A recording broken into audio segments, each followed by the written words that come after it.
Welcome back, everybody. We are here from another hiatus. This is something that I think we're very known for, are just crazy hiatuses. Look at my beard. Maybe from the last video you saw, you're like, oh, Mara's beard is getting longer. Well, it's longer now.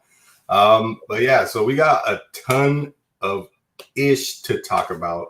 Sal for sure knows about that. Me and Sal will break it down as best we can. And hopefully I sound a little bit crispier. I don't know. I got it when I rewatch little crispy. A little crispy, like I don't know. What do you prefer? KFC, Popeyes? What's your dealio? I prefer, we're out here in Los Angeles, so I prefer Roscoe's, man. The Obama special, two wings and two waffles. See, but okay. Let's reach the whole population. Get like a generalized. I'll take Popeyes. Okay, I prefer that Louisiana chicken. Right, it's so good. Every time I go to Dallas-Fort Worth Airport, boom, I gotta go to Popeyes. Atlanta, Popeyes. It's just the deal. Yes, we do have Popeyes here in Florida, but I just never go unless I'm flying. I guess I don't know. But anyways, how you doing, Sal? I am good. As you can see, my hair is growing out. This is quarantine hair, people. I mean, if only you could see me from 10 years ago, then I'd have a ponytail, and you might get to see that eventually if this shit keeps up. Yeah, well, down here in Florida, we are allowed to go to a barbershop, so I will be going soon. I already went once. I gotta go again. Carl's Jr.'s. They have chicken? Why did it pop up here? Damn it. Get out of here, Justin. Get out of here, bro. I'm trying not to do this today. This man brought up Carl's Jr. Carl's Jr.'s got burritos, though. They have chicken? No, they got chicken sandwiches, not chicken, but okay, that doesn't count. They got burritos. If we're talking chicken sandwiches, I'm going Chick-fil-A 24/7. Oh, man, but you can't do Chick-fil-A anymore, man. They don't open on Sundays. Can't do Chick-fil-A. The snowflakes out there are protesting because Chick-fil-A is giving money to LGBT. I don't know about all that stuff. I'm just there for the chicken. It's God's chicken. I'm just gonna eat it. Whatever they do with the money, that's their issue. I'm giving them my money so I can consume. Anyways, so today we have the Premier League, which has started with a huge bang. Then we got Bundesliga, Coppa Italia, and La Liga. And let me tell you, Barcelona's already pissed me off. So yeah. Freaking bastards. Okay, this man's on a roll here. I'm only here to hear about the French Danny. Oh my goodness. All right. See, this is why I put the private chat on, because I don't want to see all this. But Sal, do you put this on the screen?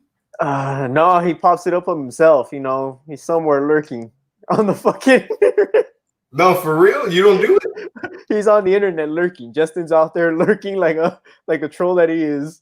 But you don't click something for it to pop up on our screen. I'm here, on my side of it, waiting to put up my, Nigerian R9 for Ballon d'Or, my Timo don't go, McTominay is the French, Scottish Sedan, right? I'm here with that.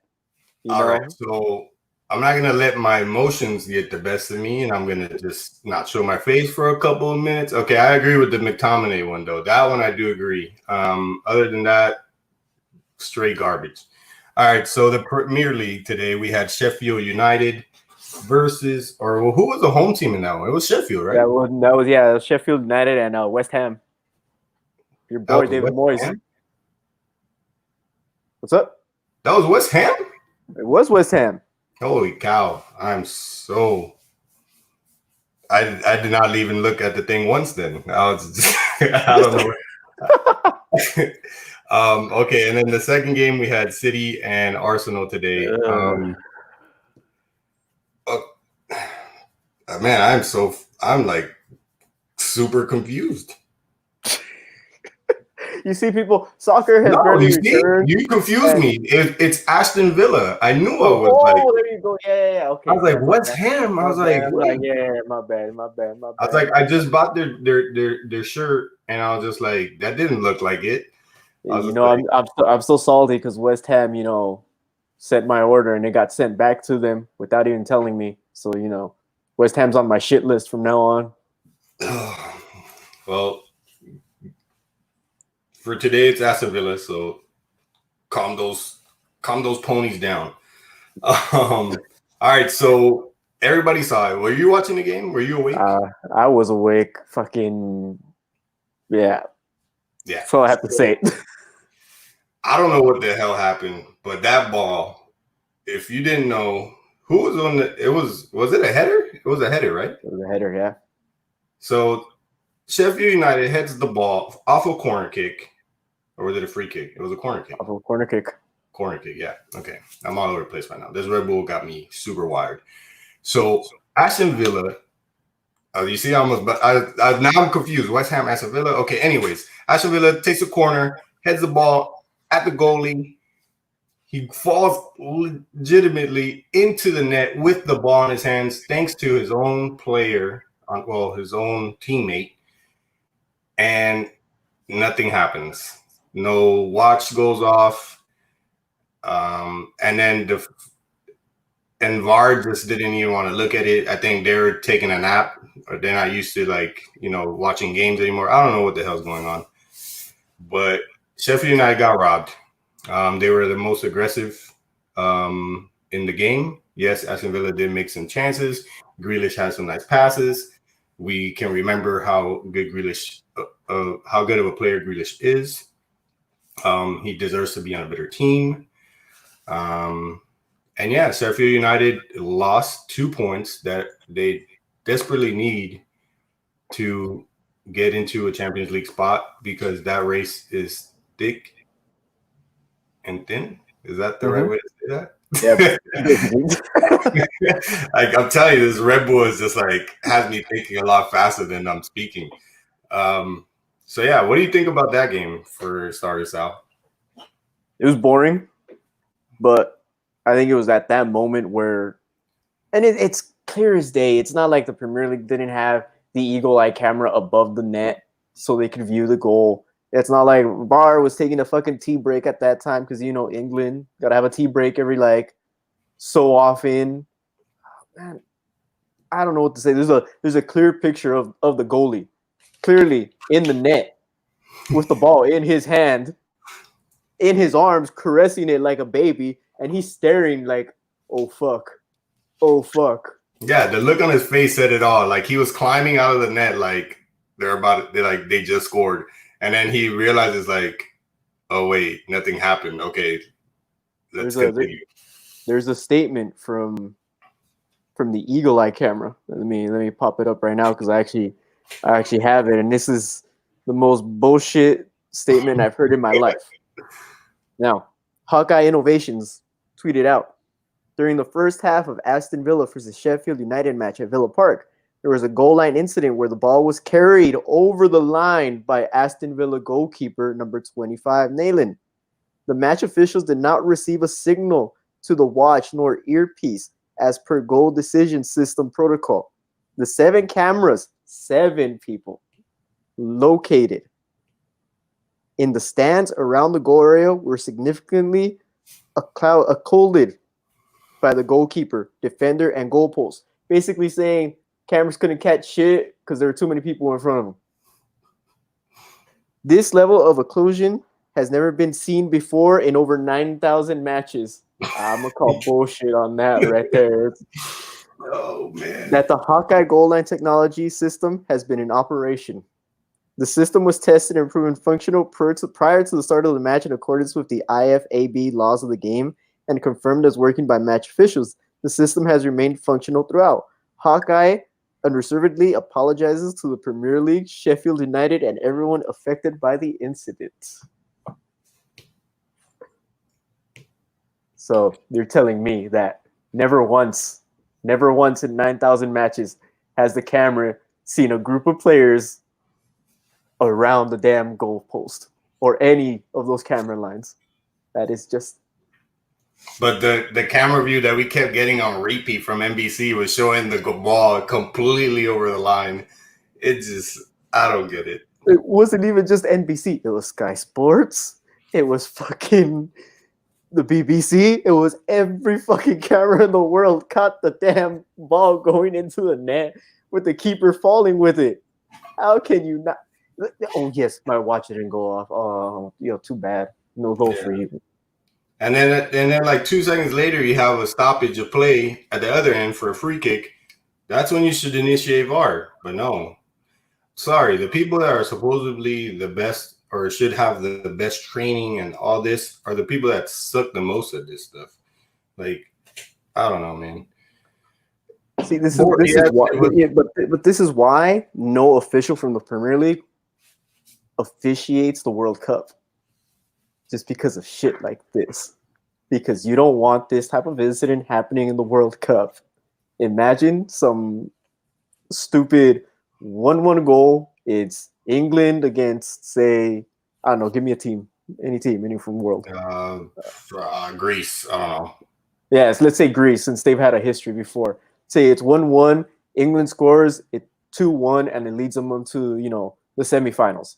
No, cameras were clouded. Nope, my bad. Nope, too bad.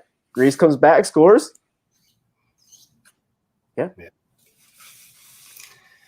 Has there really never been a England or English referee? Not this World Cup. This World Cup, there was none. Wow, it's insane. I'm gonna have to look that up. Like, I believe you, but I just want to look it up. But there was no English. There were no English referees because they were using VAR for the first time, and no English referee wanted to be trained in VAR. Well, it makes sense because look at what's been going on this season, and they even had a suspended 3-month period to even get better at it. Like, I'm sure they had like conference calls, like in the morning, like, "Oh, what's up? Oh, I don't know. We're just, if we do come back, don't worry about looking at replays. It's, the season's almost over anyways. Blah, blah. You're my Triscuits and tea and all that crap." I don't know. But yes, the game was boring. Sheffield United should have won, though, other than that. And then now we go to the father and son rematch. Or no, they never really had a rematch because I think it was – no, was it? This is the first game that they play against each other. Yeah, they played against each other, right? Yeah, Unai Emery was in charge when they lost 3-0 the first time. So, yes, that was the beautiful scoreline between the father and son, Manchester City and Arsenal match today. Pep Guardiola gets the 3-0 win thanks to none other than David Luiz. Bernardo did what he could, and I even tweeted it that it would not last long. The man was doing everything in the world that he possibly could do, and thanks to his horrible defense, horrible defender, Sterling gets the first goal, and then what was it? De Bruyne, right? De Bruyne scored. Yeah, De Bruyne, yeah. And then freaking Foden scores. That made me laugh. When I saw that in the end game stats, I was dying laughing because I switched off of that game when Sterling scored because I knew it was over. It was like set for then. So as an Arsenal fan, Sal, what do you look forward to after this game? Well, first of all, my thoughts are scrolling through the bottom right now. Let me get that out of the way for Justin, since he's waiting patiently for the hashtag double agent. So, David Luiz did not start the game. If you didn't watch the game, it was Pablo Mari. Pablo Mari was doing pretty good in the position. Not terrible, but he was doing pretty good. Now, I'm gonna blame City's field for the injuries to Xhaka and Pablo Mari because I just think that field wasn't prepared good enough, and fuck City.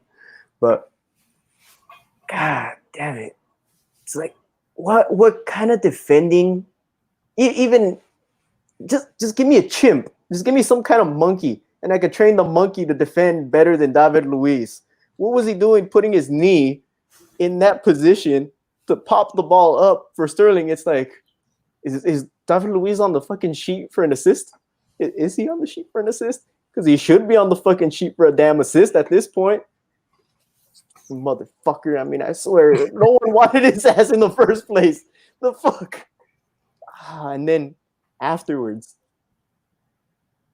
fucking red card. What are you doing, bro? What are you doing in the box? I mean, weren't you supposed to be some kind of world-class center back? It's like, you're fucking Brazilian and all. I mean, I don't know what to say. I mean, I expected the loss. Don't get this wrong. I expected it to be some kind of 1-0, 2-0, right? I didn't expect it to be this kind of loss where, and you could clearly see Arteta on the side, like, pissed. He was gonna turn some heads. Yeah.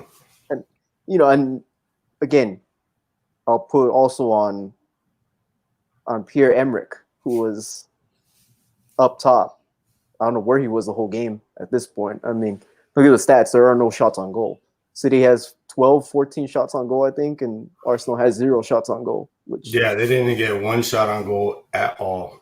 Yeah, and it's ridiculous. I mean, you would assume that Arsenal would have come out, and they came out. They came out ready to play. And they were doing well up until that defensive fuck up. Yep. And at that point, it's as though they just mailed it in and said, bye-bye. We're done with this game. And as Justin says, David Luiz's career should have ended at 7-1.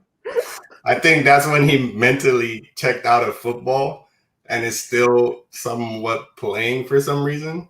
Where did he go after that? Was he playing in PSG at that point?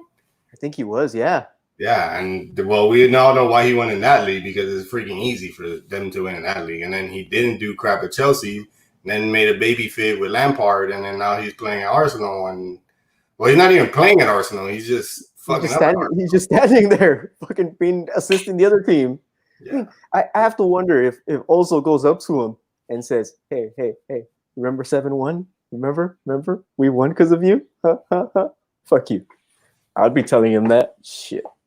No, I mean, God damn it. I've never hated a player as much as I hate this motherfucker right now. I just want to, shave his fucking head and be like, no, you don't deserve that nice hair. Get the fuck away. Go back to Brazil. Fuck you, motherfucker. Yeah, he definitely needs to just finish off his career. Maybe 1 to 2 more seasons, take it to South America. And, yeah, dude, because from the way that he's playing, no other team is going to really want that. And if you do take it, I don't know what you see at this point. We all see the crap. I was hearing that some team in MLS might take him. And at this point, if you're a team in MLS, do you really want that kind of fuck up at that point? I will extremely be pissed if Miami even thinks that that's a good signing, because that is a retarded signing. I am 100% in love with the defense that we have.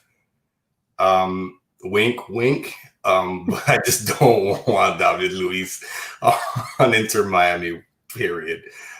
Please give me my refund if that happens immediately. So Arsenal will be back in action, though, this Saturday. But before that, on Friday, we do have a little intermission between today and Friday. Before we get to that, we'll send our. I know I say fuck City all the time, but prayers and thoughts to Eric Garcia, City player who got injured because of Ederson. I don't know what Ederson was thinking at that point in time, coming out and basically palming or checking with his freaking shoulder and literally hurting the guy. I mean, he's a kid, I believe 19, 20 years old, somewhere around there. So yeah, that's pretty bad. Not something you want to see. So I mean, I might say fuck City, but I still am for the players. I still love the guys who play the game. So prayers to him. Hope you get better, man, and see you again. So I can say fuck you. And on another note, De Bruyne does move up to 17 assists for this season. And now we move on.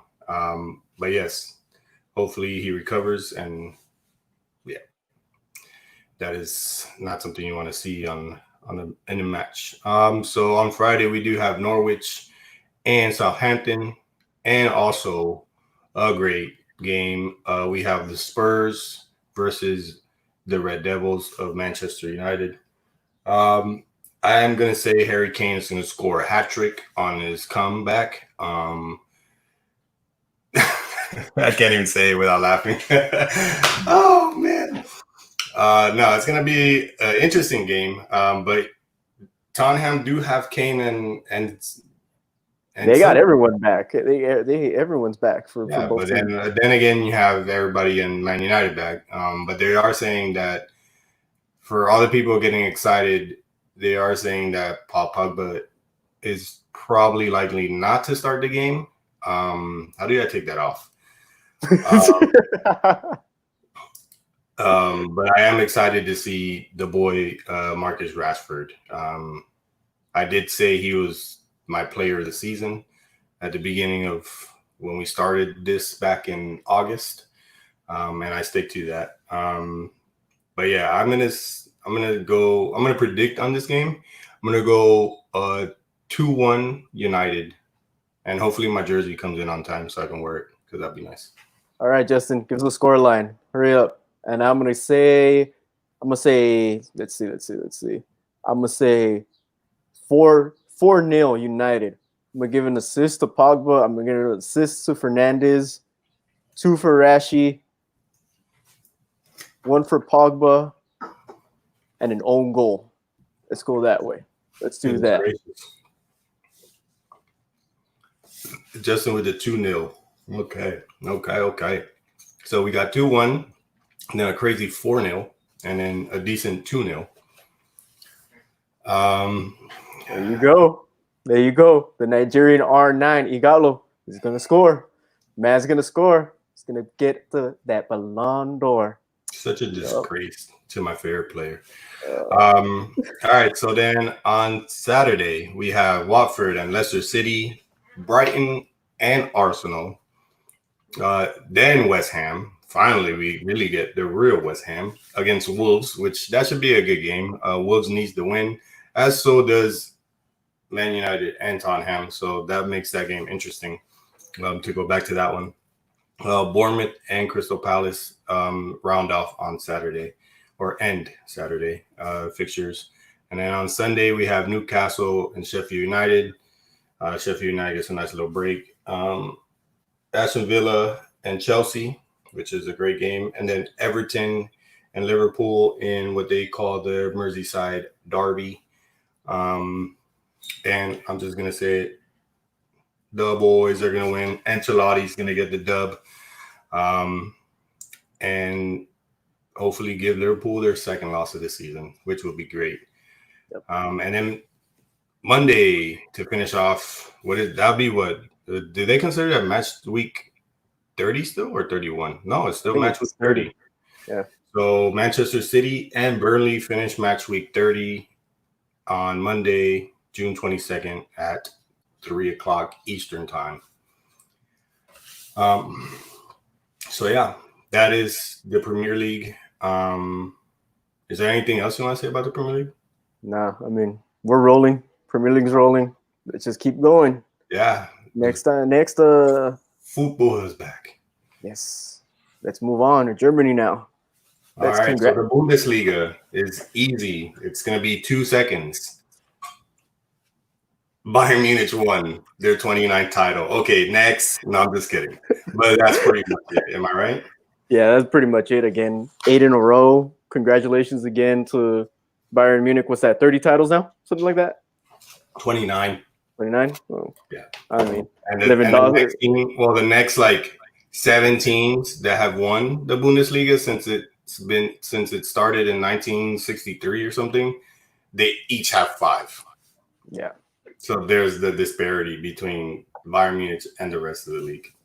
I mean, it's not Bayern's fault. Everyone else doesn't want to pay for players, so that's all their fault. I mean, if they got everyone's playing on the same level playing field in in the Bundesliga almost. So it's up to the other teams to say we want to buy this player, we want to keep this player, or we need to keep with this coach. So no, yeah, I agree. It's just it comes like when you see games like today. Yes, Bayern Munich has won the league, but then you're watching Dortmund and Mainz play, and Mainz is going up into halftime up 1-0. Like, come on, Dortmund. Like, yeah, okay, you're not going to win the title, but you know you got to play, and that just goes to show that like these teams below Bayern Munich sometimes just don't have the mental strength or whatever it takes to, stay competitive, always be competitive. And that's one of the things in the Bundesliga. That thing fluctuates so much at the beginning. And then even Bayern Munich sometimes crumbles down to like 8th place and they just shoot right up. So, like it's always an even playing field at the beginning. And then I don't know what happens, but all the other teams kind of get together and are like, yeah, just move out the way and let Bayern get back to the top. And then they just mill it in at a certain point, and it's crazy. Like, I don't know. And then the team I like to follow, Schalke, they're just a total mess. And Wagner's like, oh, we're a young team and this, and dude, you're trash. Like, they need to get rid of him. I said it, I tweeted it. Get the boy Raul, give him a shot. And if he messes up, then he messes up and get him out of there too. I don't know, but Schalke, they got to at least learn how to win a title because they've never won one. So please, Schalke, if you can do something, get a winning team. Goodness gracious. I mean, Wolfsburg's won a title, and all Wolfsburg is a VW plant and a few houses around the fucking VW plant, and that's it. So it goes to show, I mean, any team could do it in the Bundesliga. It's just... Yeah. And Weston McKennie needs to get out of there. I'm sorry. If they're not going to do anything to improve, get my man out of there because he's putting his heart and soul into everything, and he's not getting anything in return. Yep. I don't know. But Bayern Munich's 29 titles, just keep it in mind. And the difference between them and the second team or the next few teams is 24 titles. 24. Yeah. That's a big gap.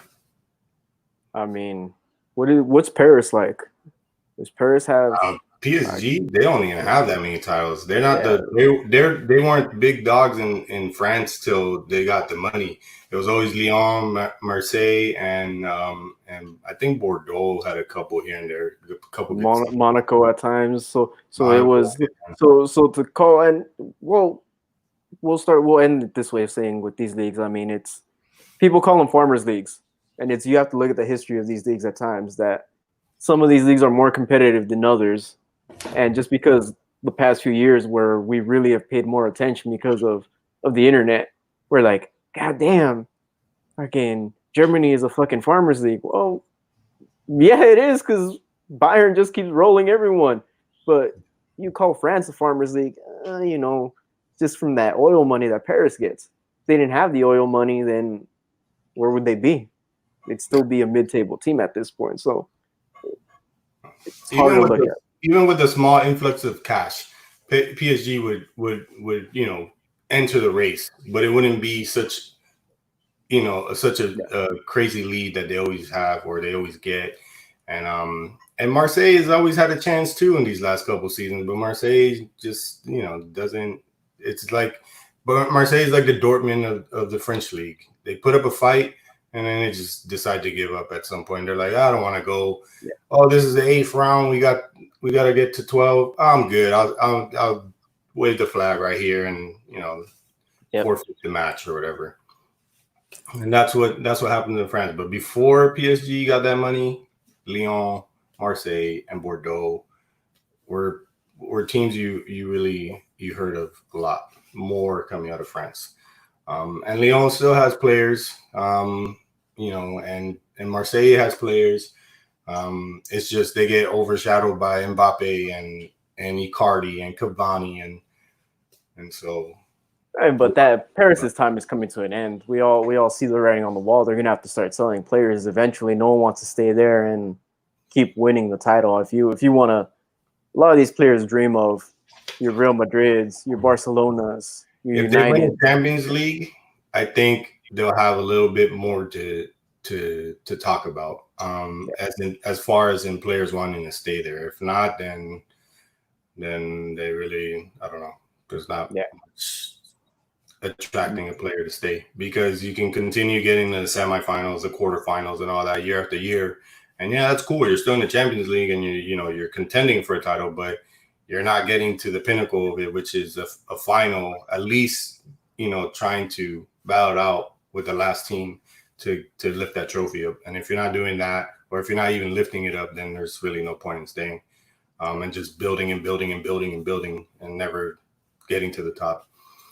But yeah, so back to yes, for real. Back to the Bundesliga. Bayern Munich wins trophy number 29. Congratulations to Alfonso Davies, which is a CONCACAF player, and he gets a nice little title. And there was also, I believe, I read somewhere, it was like one of our young players, an American, that got his first call up. Maybe I read that wrong. I don't know. I can't remember what the headline was. I think you were right. I think you were right on that one. Let me. But yeah, so if he was there, congratulations to him, even though he was sitting on the bench. But hey, you were there in the game-winning or the title-winning game, so you're part of the team. Thiago Silva. Chris Richards, you're right. Yeah, that was a good moment. Right? Yeah, Chris Richards. Got his first call up to the big boys. Yep. Yeah, to the main squad, to the top squad. Yep. So Bayern Munich, good luck in the rest of the Champions League, because that's really where you're going to see actual competition. Well, depending on how much informed these teams get. And so now we move on to Coppa Italia final. The boys from Naples, Napoli against Cristiano Ronaldo's Juventus. What happened there, Sal? Boring game, to say the least. I mean, it just was bad. Yeah, it wasn't much to talk about really until we got the penalties. And penalties, it showed Napoli wanted it more. It really did show Napoli was after that title. And who's the player from Juve who skyrocketed the ball? Good old Danilo. There you go. Former Real Madrid player. I had Coppa Italia on my laptop, and I had the Arsenal game on my TV. And I look to my left, and I see that ball skyrocket and I'm like, oh, that's it. You're done. I mean, if Ronaldo says you're out, you're gonna be out right now, bro. I mean, you just cost him trophy number 30 in his cabinet, something like that. Yeah, but you can't really blame on him. They didn't start off really hot because Dybala, come on, you're a better player than what the penalty you took. Yeah. He should be placing it a little bit more farther away from the goalie, maybe a little bit higher. He put that on the goalie's zone. Good save nonetheless. But yeah, Dybala started it. Then it was Danilo, and I was just like, man. And even the commentator was like, oh, I don't really like short run-ups. He's like, it's never a good sign. He's like, you don't have enough time to really think about where you're going to shoot. It's just – and boy, did that commentator call it, because that ball flew into the seats because there are no fans. But yeah, for me, that game was boring. I actually caught it in the second half because I was watching the Arsenal Man City game.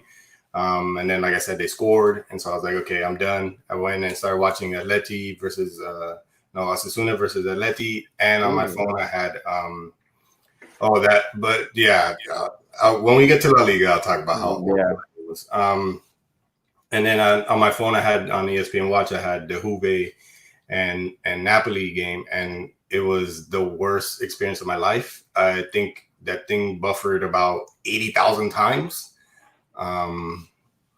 And not only was it a snooze fest, as Justin says, there were points of attack, things of that nature. There was a lot of crazy fouls compared to every game that I saw from the other two leagues.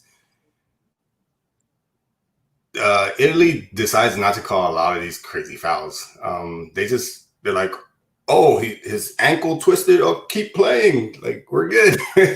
Like, it's crazy. It's like the '90s all over again. Fucking people just fucking. Like that one moment where Shaka just turned almost like his whole foot around. Like the ref in Italy would have been like, he'll be okay. Let's go. Like they don't care, dude. They don't care. You could legit like spear somebody into the net and they'll just keep playing. But Napoli did miss a lot of chances. And they could have sealed the game off a lot earlier than having to wait and make us wait to go to penalties. And then even in the dying seconds, that header that Buffon saved, and then the little scrimmage in the box there they had, and Buffon makes a second save, like hits the post. It was a dramatic ending. And then Ronaldo didn't even get to take a kick. So Ronaldo, if you're listening, Madrid is still available. Miami is available.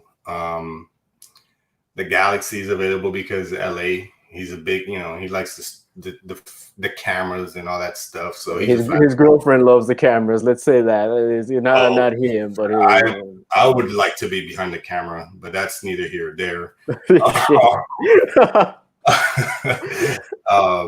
But yes. So yeah, Ronaldo has plenty of options.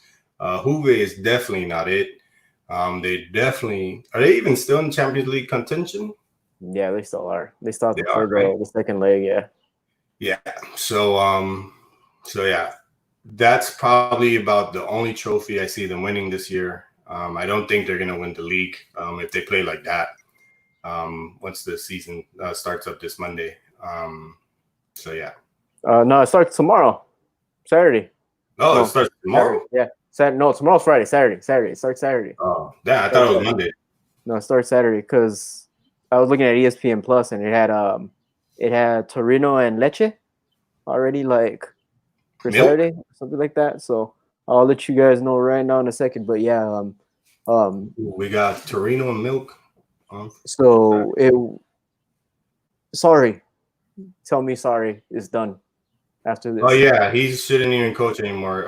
What he did at Napoli was great, but he won't do it again anywhere else. And that's really all I gotta say about that.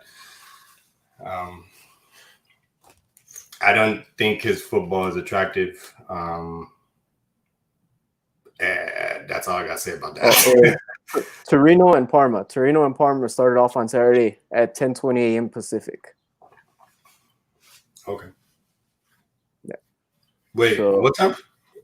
On Torino what the hell? Torino and Parma. Yeah, because I'm looking at it because it shows me a picture of Lecce and AC Milan on ESPN Plus.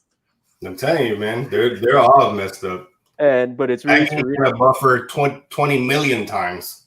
It's Torino and Parma at 10:20 a.m. Pacific, so 3 hours. Ooh, Parma, baby, that's what I'm talking about. That's my favorite team. For anybody who wants to know.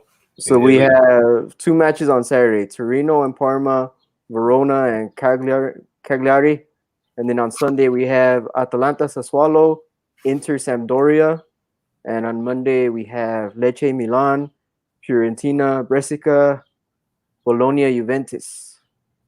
Okay.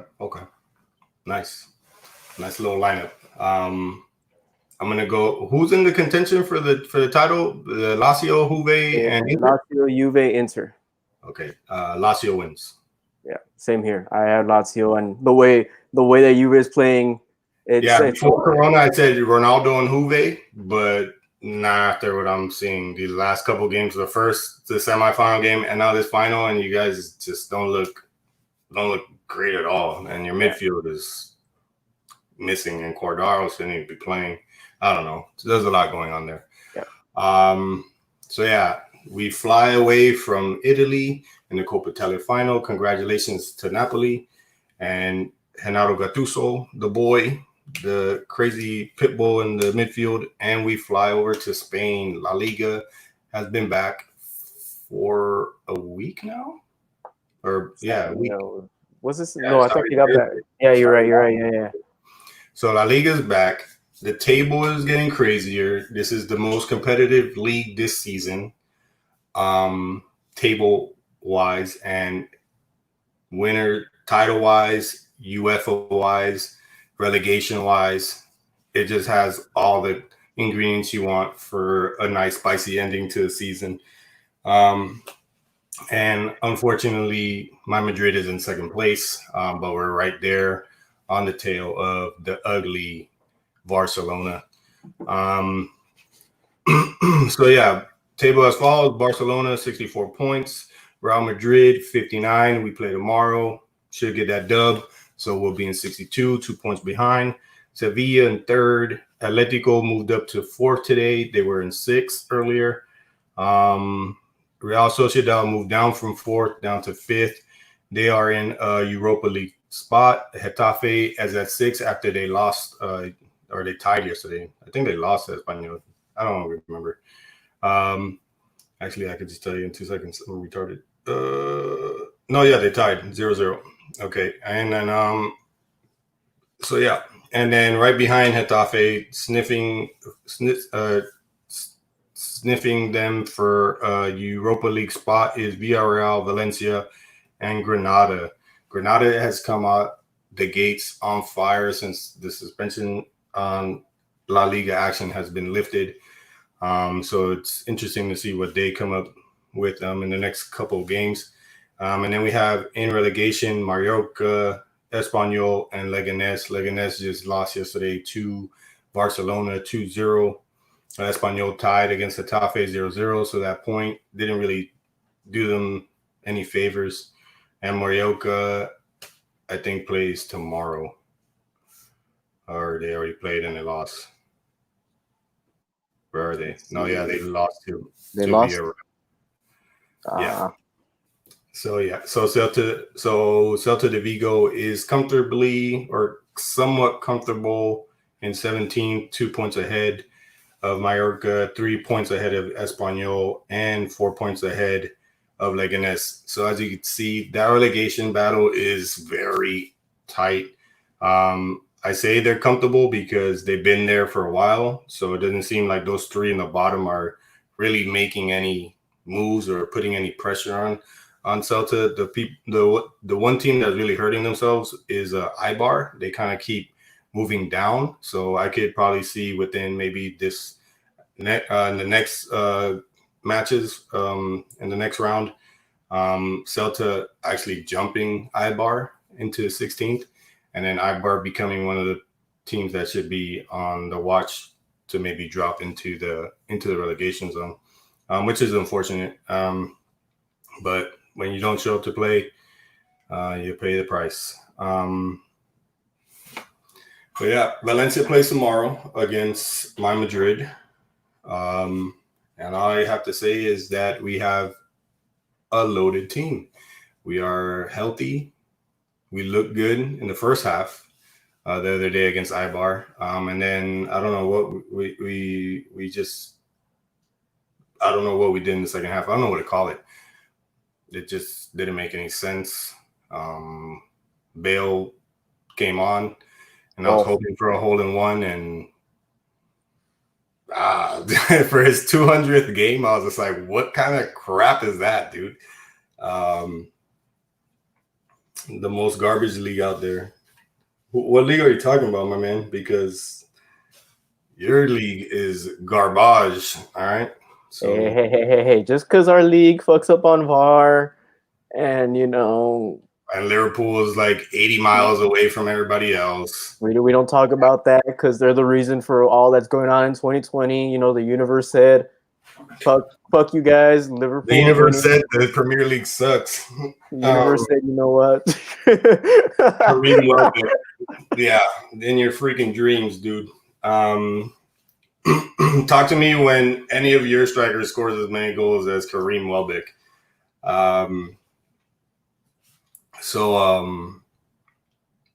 Anyways, so yeah, I see. Who do you from what I just mentioned in the table? Who do you see going down in who do you see getting relegated? Should I say? All right, so I'm gonna throw Mallorca getting relegated because Stu Holden is an owner of it. So fuck you, Stu Holden. I still don't like you. So fuck you, man.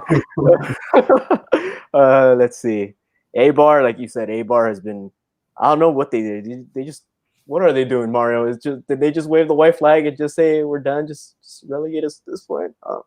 It seems like it, man. I mean, I think Espanyol moves out. I think they're the ones that move themselves out, and it becomes Celta, Mallorca, Leganes. Okay. So the Parakeets, Mallorca, and Leganes.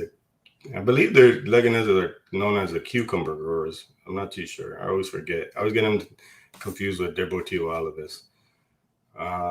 Yeah, someone showed their fucking Stu Holden. We got a message for Stu Holden. Wait, isn't it STU? Well, I mean, it doesn't matter. It doesn't matter what you're talking about. Get it right for It doesn't matter. I mean, him and his, Rod Stewart haircut back in his Bolton Wanderers days. Kiss my ass. Yeah. Well, I'm gonna go with. Hold on. For some reason, this whole thing just did a switcheroo on me. I'm gonna go Ibar, Mallorca, Leganes. I'm gonna hope that the Parakeets from RCD Espanyol jump out of there and save themselves. I like to see Espanyol. Last season they reached Europa League, and now look what happened to them this season. I think that might have been an effect of what's going on, or what made them get down into relegation zone this season. Having so many more games to worry about. And so hopefully the Parakeets can survive and stay up, because we're looking at who are we looking at in the second division. We're looking at Zaragoza and Cadiz moving up. So and then between Almeria, Huesca, Girona, which is another Barcelona or Catalonian team or Catalonian region team. Elche is another one that will be fighting for a playoff to get the third spot of the promotion into the La Liga Santander. So yeah, I would like to see Espanyol survive. And then this weekend, what games do we have? Do we have any games this weekend? Yeah, Friday we have Granada, which is on a roll. Villarreal, which is just coming off a win. So that should be an interesting game. Granada has Madrid loanee Jesus Vallejo, which was previously at Wolves, and then they ended that contract and moved him over to Granada. And Granada's on a roll. I don't know if he has anything to do with it. I haven't been able to watch any of the games. Mallorca and Leganés, so relegation battle. That should be interesting. And then Sevilla and Barcelona. Sevilla has Sergio Reguilon, another Madrid loanee, and he says anytime you get to play Barcelona, it's a big game, and so he's going to hold it down for the Madridistas out there. And then we have Espanyol versus Levante. I'm going to go with Levante in that one, hopefully, so my prediction manifests itself. And then we have Athletic Club and Real Betis. Real Betis is one of my favorite teams that I like to root for when I'm not watching Madrid play in this league. And Athletic Club has just recently lost Aritz Aduriz.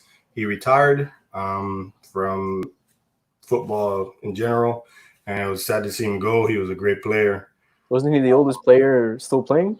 Huh? Wasn't he the oldest player still playing in the Liga? Yeah, he was like one of the oldest. He actually had signed a new contract for one more year, and during the coronavirus, he decided just to call it quits. I guess with everything happening, he just didn't know what was gonna go, what the future held. And then we have Getafe and Ibar. I'd say Getafe might win this one, being that they want to keep their bid for Europa League. And then we have Atletico de Madrid versus Real Valladolid. R9's Valladolid is not that great of a team, so I'm going to say, unfortunately, Atletico de Madrid wins that one. And then we have Celta and Deportivo Alaves on Sunday. I'm going to go with RC Celta. And then Valencia and Osasuna on the next game. I would hope that Osasuna makes a comeback after getting drubbed today by Atletico de Madrid 5-0. But we shall see. And then I guess I'll be able to say more tomorrow, being that I'll be able to watch Valencia and see how they're playing. But from the gut, I'm just going to go Osasuna. And then the last game on Sunday is Real Madrid versus Real Sociedad. We're playing at La Real, but they don't have their fans. So that might be a plus for us playing over there away at La Real. And we should be able to get a revenge win after being kicked out of Copa del Rey by Real Sociedad. So, yeah. And those are all the 4 leagues? Yep. Because one of the Farmers Leagues decided not to play. Stupid fucking France, I swear. Yeah, embarrassing. They're probably like looking at themselves like we're so dumb. See, that's gonna be the reason why Paris fucking doesn't advance from fucking Champions League. And they're gonna even be allowed to play? Yeah, they're gonna play Champions League. Remember, because they're gonna play what, either in Portugal? Yeah, they're playing like a tournament in Lisbon. Yeah, so I mean, and it's not a two-leg affair anymore. It's just a one leg. Yeah, so they're not gonna be ready.